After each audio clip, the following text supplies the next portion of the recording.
let's talk about the very last step in the entire customer service write-up process, or really in creating an exceptional service experience. And this last step is something that we in the industry see far too often as getting the car out of here. And that is vehicle delivery. It's when the customer comes to pick up their vehicle, of course. Customers see this very differently than we see it. You see, to us, the hard part's been done, right? Customer came in, we recognized customer type, we pegged the customer type, we gave them what they needed, we fulfilled those needs, we came out from behind the terminal, we engaged the customer, we used a customer problem analysis sheet maybe, we presented the multi-point inspection to them, we did the upsell, the technicians did an awesome job, diagnosing or upselling or checking the vehicle out, whatever it is they did, and the customer bought the work because we did a great job selling it, and all that work is now done. And so for us, this is the easy part. We just got to collect the money now. Get that car out of here. To a customer, however, this is the painful part. This is where they get separated from that pile of cash, if you will.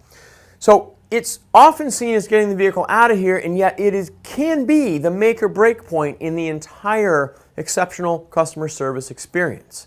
I'd like you to keep that in mind. So how should vehicle delivery go? First off, pre-print the invoice. Pre-print the invoice before the customer comes down to the shop to pick up their vehicle. It says, we're ready for you, we knew you were coming, we want to make this as fast and as efficient as possible, especially for Quadrant 1 customers. Now, once you get the invoice printed, explain to the customer in as much or as little detail as they need what work was performed. If it's me, I don't want to know anything. It drives me bananas if you sit there and you go through my invoice line by line. Why? Well, I am deep in Quadrant 1. I know what work I've asked you to do. My assumption is you've done it. You don't need to explain that invoice to me. As long as it matches my estimate, I'm good to go. Quadrant 3 customers, they're going to want every penny explained to them. Quadrant 2 and 4, yeah, they're going to want the bullet points. They're going to want to know, all right, this was for that was for this, etc., etc. So give them as much or as little detail about their invoice as they need.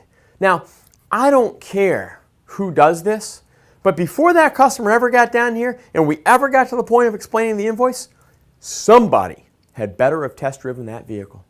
Because if I go through that invoice with the customer and I let them know what we did to perform a maintenance or repair on their vehicle, and they go out and they get in that vehicle and they drive it down the road and they're doing the test drive for me, and something goes horribly awry, whether it's a fingerprint on the dash or a wheel falling off, doesn't matter to me. Somebody should have test driven that vehicle before the customer got into it. Always, always, always test drive these vehicles before the customer gets into it. Now, a couple other words of advice on vehicle delivery. Depending on where your shop's located, if you're in a metro area and some of you may not have a parking lot, or some of you may have a very small parking lot, and so the vehicle's parked on the street, if you can at all somehow deliver that vehicle to the door so the customer just has to walk out, get in their car, and drive off, that is a huge thing to the customer. It means a lot to the customer. Pretty big deal to the customer. If you're in snow country, so it's January, it's been snowing out, if the customer doesn't have to wade through the snow to get their vehicle, you can brush it off and bring it to the door with the heat already on. That means a lot to a customer. So think about that. If you're in the Sun Belt, think about having somebody deliver it to the door with the air conditioning on. They get into a nice cool car, it means a lot to the customer. It's these little things at the time of vehicle delivery that mean the world to the customer. Some of you may offer car washes. Some of you may just clean windshields as part of that delivery. Okay? But keep in mind those little things. And then something that's not so little that you really, really need to make sure you do, and that is perception of value. Because you may have explained the invoice, and you may have delivered the vehicle to the door for the customer, and you did a test drive, either the technician or somebody up here did a test drive, and everything's gone really, really well. Remember what we said about that money that you spent on a TV, and you got the TV home, you plugged in, you sat in your recliner and popped your beverage of choice, and you started flipping channels, and you knew what you got for your money, but you take that same money and you pay the invoice with it, and you just bought 4 tires in alignment, and even though that vehicle was delivered to the door with the AC on and I drive off, the absolute best case is that I notice nothing. Worst case, I have a shimmy now. You, the service writer, have to create the perceived value at the time the customer is delivering or having the vehicle delivered to them. Create the perceived value. Explain to them again what they got for their money. Explain to them how it benefits them to have put those 4 tires on. That they've got a much safer vehicle. They've got better traction now. They've got better wet weather performance.